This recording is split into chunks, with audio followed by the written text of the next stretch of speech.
I'm the scat man.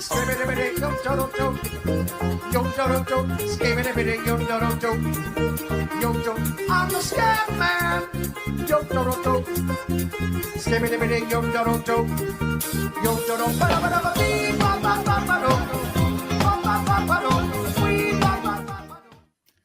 Welcome to Covers His Puck Props with 14-year NHL vet Carlo Colaiacovo, presented by Sports Interaction. It's opening day MLB Thursday. You are jacked. You are so juice pumped this morning because of MLB today.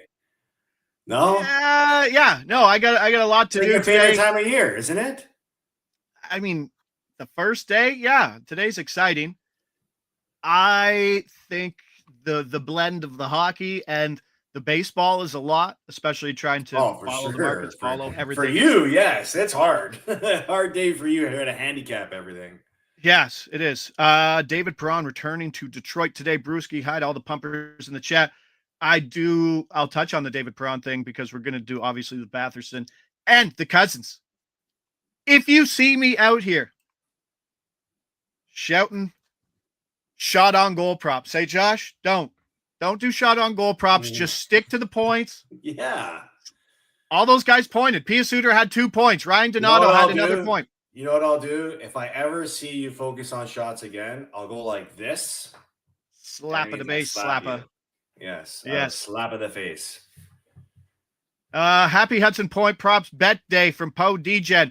Interesting spot. Looked at it. I think he's minus 105 for an assist. Montreal should be able to put up some points. Let's run up that like button as much as we can. Appreciate everybody there in the chat. We got a big slate, 10 games.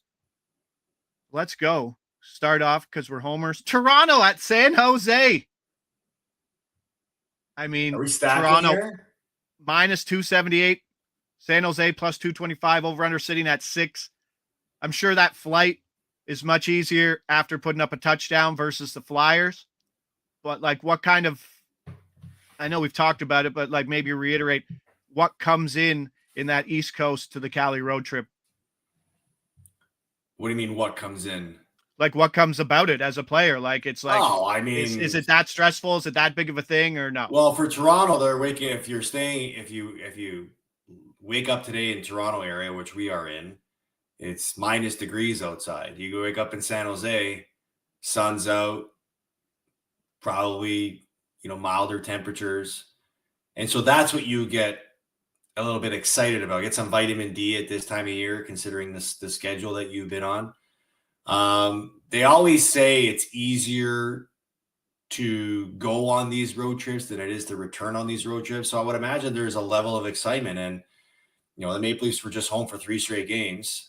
So it's always good to get on the road, and especially like before playoff time. Like before playoff time, you don't want to spend much time traveling, but to get this out of the way and still give you 2 weeks left, I think it's players are looking at it as a good thing.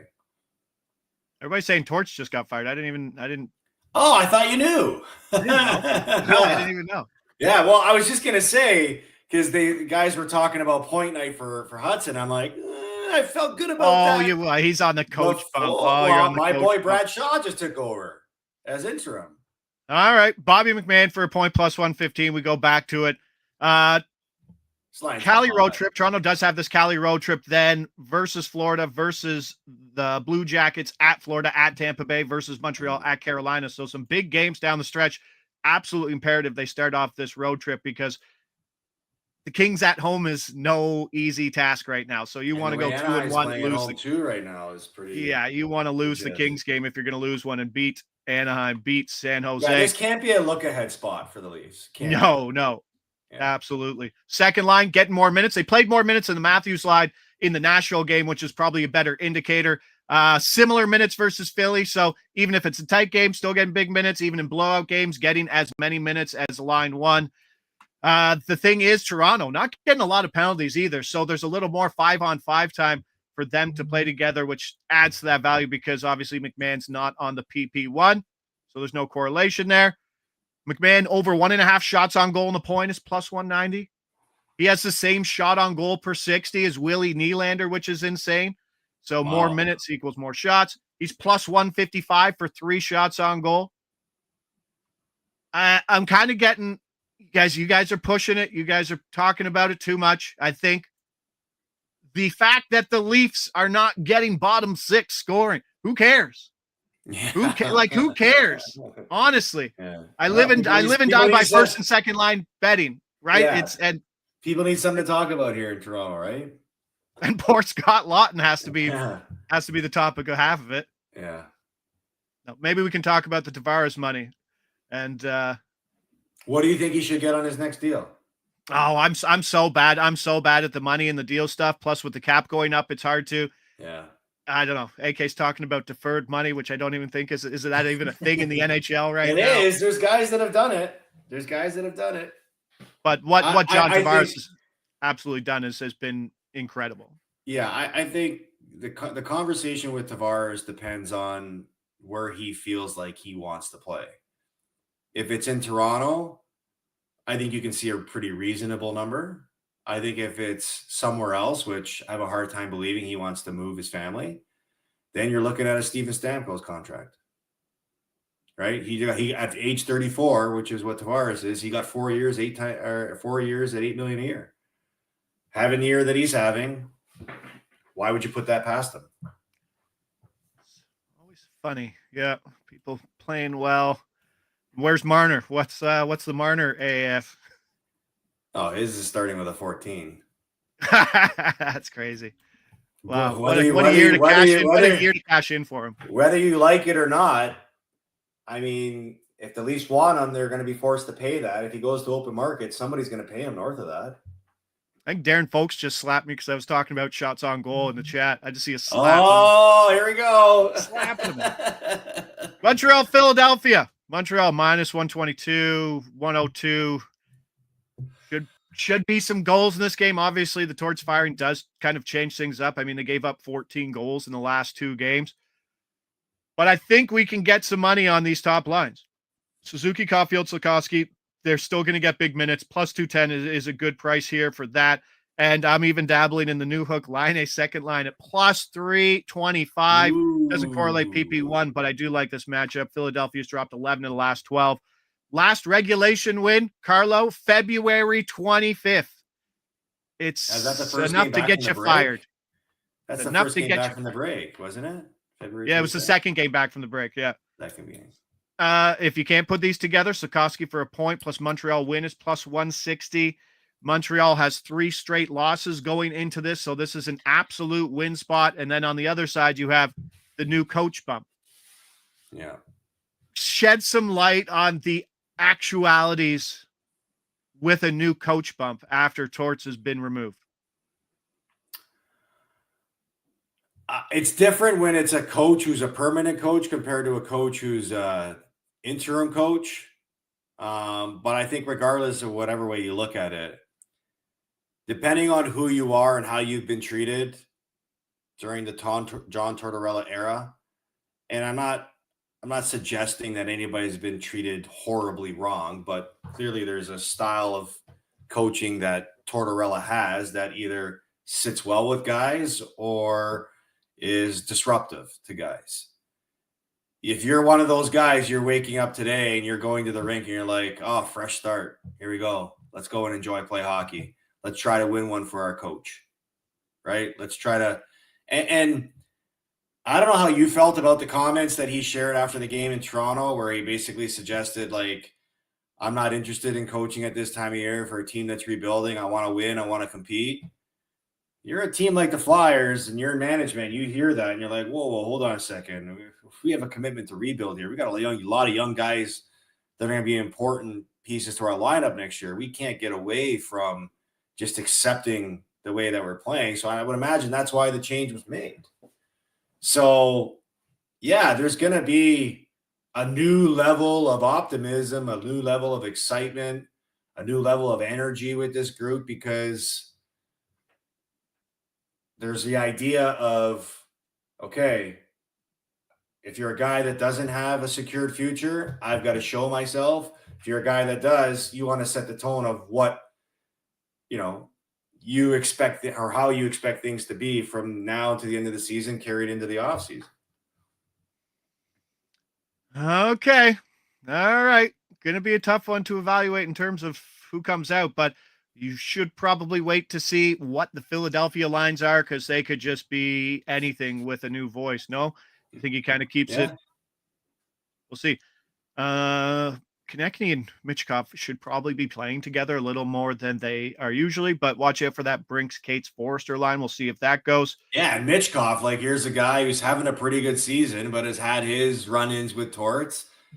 He's probably like, okay, let's go play hockey now. I don't have to have somebody barking in my ear all the time. But like rewind to us talking about Calder odds at the beginning. You're like, this is a bad situation for Michkov. And it started out glowingly. He was scoring, it was happy, but 82 games is 82 games, bud. And to be a rookie and impress someone like Tortorella, it can't be an easy job.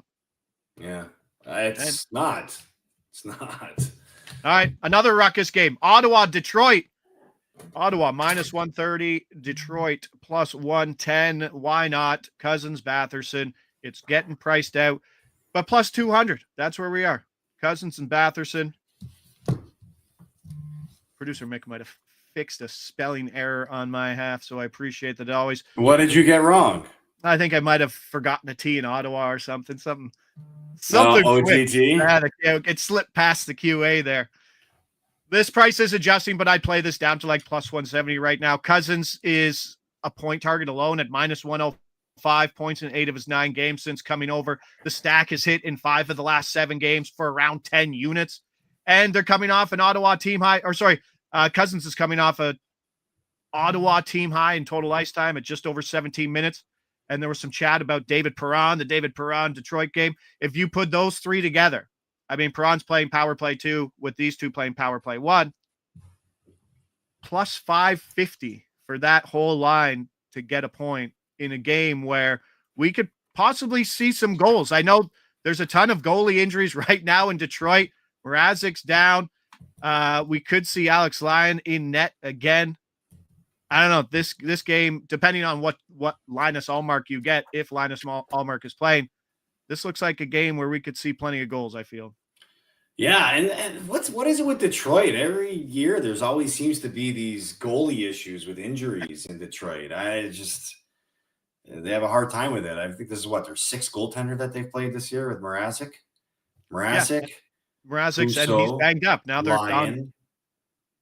Did Jack Campbell play a game? Jack Campbell probably played a game. Cam Talbot. Talbot. And then who is on the bench? Who's the backup? They had to recall somebody right now. Cossa? Is it Cossa? Sebastian Cossa? Ooh, if you pulled that one off, I'll give you that. That's credit there. Yeah, he's their 1st round pick a couple years ago. Sebastian Cossa nailed it. Yeah. 15th overall? Yeah, man. He was supposed to be goalies with the 15th pick. He was supposed to be the next Vasilevsky in Yzerman's Yzer plan. Oh, 6'6". That's it. Yeah, I get it. Big kid. Yeah, all right. Junior goalie, but hasn't really found his game at the pro level. But let's just stick to something that's working. Let's not get away. Let's not deviate. Cousins Batherson plus 200. Good spot there. Pittsburgh Buffalo, another ruckus game that could see 8 goals. So there's my take. So we'll get the play out here. Ryan McLeod and Jack Quinn point each plus 325 going line 2, PP2 correlated there. Liking goals in this one. If you add JJ Paterka, who's on that line, plus 500, again, we should probably wait till the skate. That is a big price versus Pittsburgh, who's still giving up a ton of goals. This is the nothing bowl. Yeah. We've talked a lot about teams playing for something, playing teams that have nothing to play for, and that they can overlook that sometimes. What about just 2 teams who don't have anything to play for in game 73-74? Yeah, just go out and play the game, I guess, right? Is that like kind of free-flowing? It depends on who's in the lineup. Like if you have a bunch of minor league players in the lineup, like these guys come up and they play hard because they're out to prove something, right? If you have a bunch of veterans in the lineup, I mean, yeah, they try to play the right way, but they're also hoping that it's going to be somewhat of a statistical night for them. So, look, I would say more than any other sport, athlete or hockey players take a lot of pride in being pros and, still showing up to play, playing hard, regardless of the game.